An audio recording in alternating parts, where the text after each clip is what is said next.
Sa aming bukid, may mga puno ng mangga. Wala na siyang bunga kasi naubos na. Langka, ubos na din. Hanggang doon, marami kaming puno ng mangga. Nyug, meron din.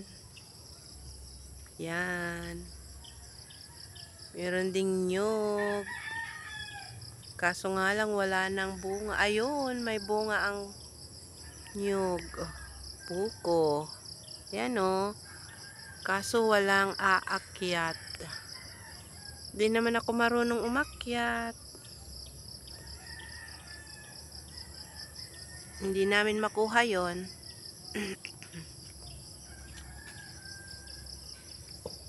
Yan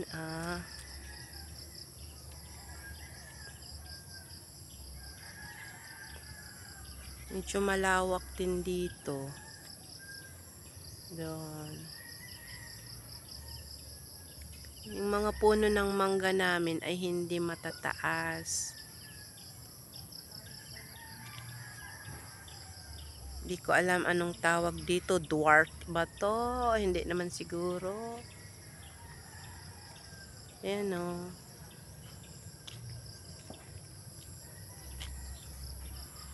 Ganyan lang kataas.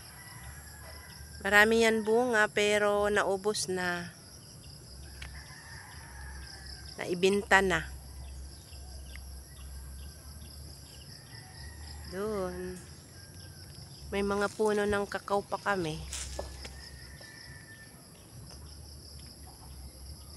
Ito, pampalaya. May mga ampalaya din. Dito lang sa bakod na itanim. Yan, ampalaya. Maraming bunga.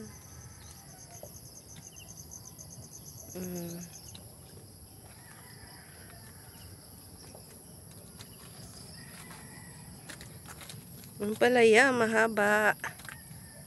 Ewan ko, native yata to ng palaya, oh. Kumain kami kahapon ng palaya, ganito lang. Wala siyang pait, ang sarap.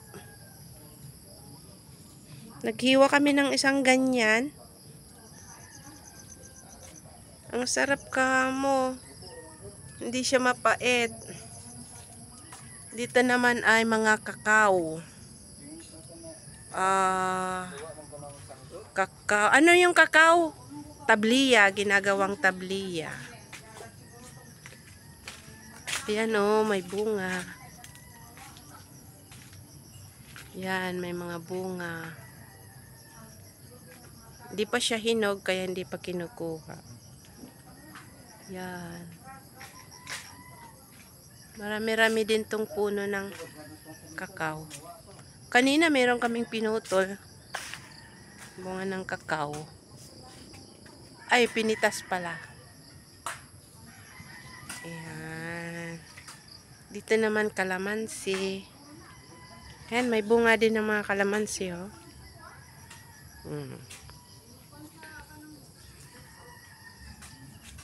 Maingay sila, nagkukwentuhan.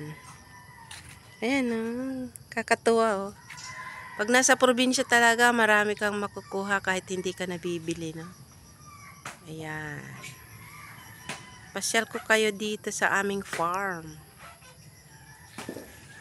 Ayan. Okay. Salamat sa watching and subscribe.